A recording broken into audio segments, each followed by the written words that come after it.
All right, y'all. So last time I introduced you to the artifact known as the Merneptah Stele. And I told you about how large this thing is. And when I say super large, 10 feet tall and 5 feet wide. I'm 5'3", right? I would barely be at the halfway point of the stele. Take someone who's very Dwight Howard-like in stature at about 7 feet tall. Even they wouldn't be close to the top of the stele. And then I told you about the Egyptian pharaoh that was behind the stele, Merneptah. Merneptah's reign falls right at the end of a period that we refer to as the New Kingdom period. And I talked about what was on the stele and what it said. A victory stele that consisted of over 28 lines and 3,000 hieroglyphs. What the stele actually says is, Israel is laid waste, his seed is no more. And so with the Merneptah Stele, we have the first mention of the name Israel outside of the Bible. Wow, that's so crazy. Amazing. Oh my gosh. Okay, y'all, let's keep it going. Roll the intro.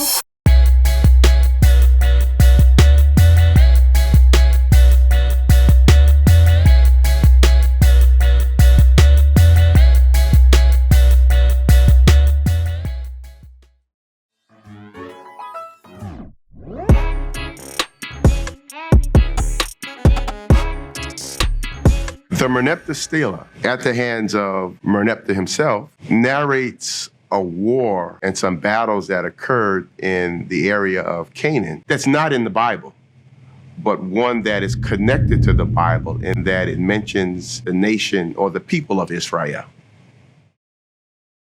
This is the first and earliest mention we have of Israel outside of the Bible.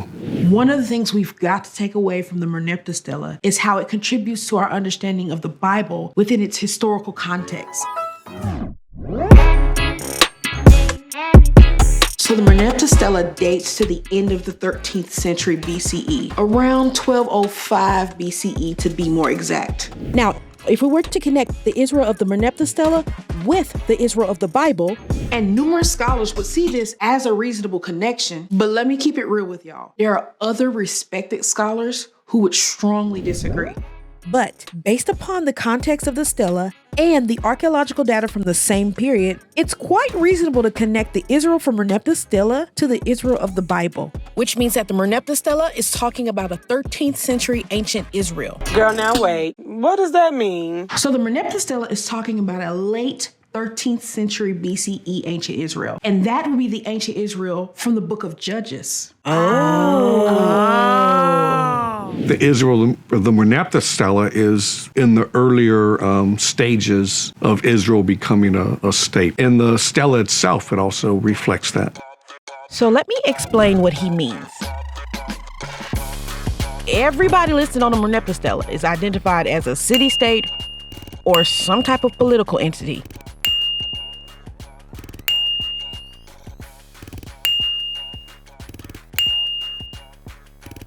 But with Israel, he identifies them as just a people. In Israel, they use the determinative for people.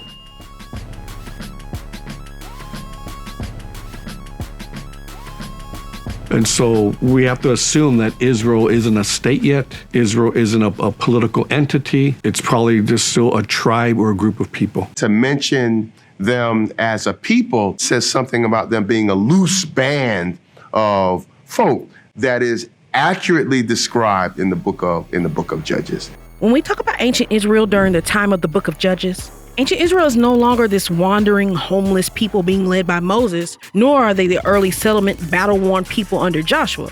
But they also aren't the ancient Israel of Saul, David, and Solomon neither. Ancient Israel during the time of the book of Judges is this organized, tribal kinship, family-based community. They don't have a king or one sole leading person, but they do have various leaders or judges from various tribal groups, sometimes leading at the same time. Hence the name, the Book of the Judges. The depiction in the Merneptah Stele and what's going on in the Bible actually go hand in hand.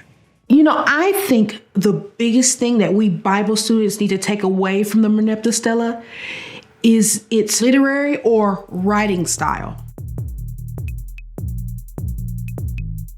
The Merneptah Stele is written in an ancient style known as conquest accounts. Conquest accounts were basically just a way for ancient leaders to document and highlight their military encounters and successes. And knowing that this is a conquest account, we have to understand that we can't read this like we would read a modern historical account. As Westerners, we come with this scientific analysis of history.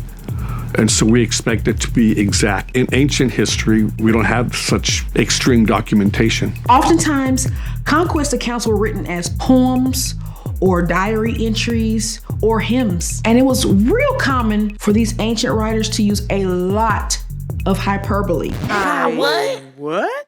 Hyperbole. I'm gonna need for you to make it make sense. Okay, so hyperbole is an exaggerated statement or claim that is not meant to be taken literally. Hyperbole, as other forms of figurative language, exaggerate or emphasize in a way that really makes the point. For instance, like your mom and my mom and other mothers saying to us when they want to emphasize our obedience, "I've asked you to do this 1,000 times." Well, actually, she didn't, but we know what she means. And we would never question her and say, "You didn't even ask me 900 times." I think hyperbole is such a part of our culture that even as young children, we understand it. Another great example of hyperbole will be if someone's recounting the events of their day and they say something like, "Girl, they were getting on my last nerves." Now, obviously, she's not saying that someone's getting on her last actual nerve. She's just expressing that she's feeling extreme irritation and extreme annoyance. Or how sometimes when we're telling a story and we say something like, "Everybody and their mama was there that day." Now, y'all know everybody's mama was not there. What he's saying is there were just a lot of people there. And y'all, hyperbole in ancient context works the same way. So when the Stele says things like, "Unknown does not exist," or "Canaan is plundered of every evil," or even "Israel's seed is no more," we know that Merneptah's not trying to be taken literally. He's just using hyperbole to say, your boy showed up to battle and showed out. And let me just tell y'all, everybody is talking about their battle accounts this way. Everybody's using hyperbole. Egyptians are using hyperbole. Hittites are using hyperbole. And guess what? So are the writers of the Bible. We definitely have to understand in the biblical text, they use hyperbole. You often see hyperbole as a part of that ancient culture to emphasize certain points. Case in point will be in the book of Joshua, chapters 9 through 12, where we have conquest accounts that are similar to the style of the Merneptah Stele.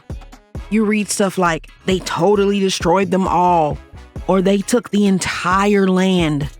He left no survivors. He totally destroyed all who breathed. So the archaeological record and the Bible itself, mind you, state that a lot of these Canaanites continued to exist and thrive after these Joshua battles. Like the Merneptah Stele, we have to read the conquest accounts of Joshua as hyperbole, which means these accounts aren't meant to be taken literally. Is the Bible then not true then if we see the issue of hyperbole there in the larger ancient Near East and in the book of Joshua? What we do have to do is some senses realize that that's how warfare was written up in the ancient Near East. I think when we read the biblical text, we forget that it's a Middle Eastern document. And I think that's some of the issues when we're looking for like Joshua's conquest. There's a lot of hyperbole or symbolism. When we look at examples of hyperbole, we still have to realize that in the midst of there's some kind of truth that's being articulated. You can give a true statement with hyperbole. It really depends on the context. And that's more important than how precise it is, how conventional or standard. More important than that is the context. Y'all, we cannot read the ancient texts as we would read a modern text. As we've seen with Merneptah or the book of Joshua, we have got to approach these texts as the ancient writers intended them to be understood. We're 21st century Westerners, and we expect this exact type of documentation. So even when we come to backgrounds for the biblical texts, we kind of want the history just like our modern history books. And so we're not reading the Bible within its cultural context or historical context. And I think once you allow the Bible to be a Middle Eastern document and within its cultural context, I think you understand it better. And so it's one of those places where the extra biblical material, like the Merneptah Stele, really puts a check by what's going on in the Bible. Now, I don't need that. I don't need that because the Bible is God's word. However, when we do see it, it's a welcomed addition to the discussion about Bible and Bible interpretation. So the Merneptah Stele is just a really fun and intriguing archaeological artifact. First, it's Egyptian. And who doesn't like talking about Egyptian stuff? And it just highlights and brings to life Egyptian history, biblical history, Egyptian writing, biblical writing, and how it all just correlates. And I just had to tell y'all about it. If anything, just so you know. For more information, check out these resources.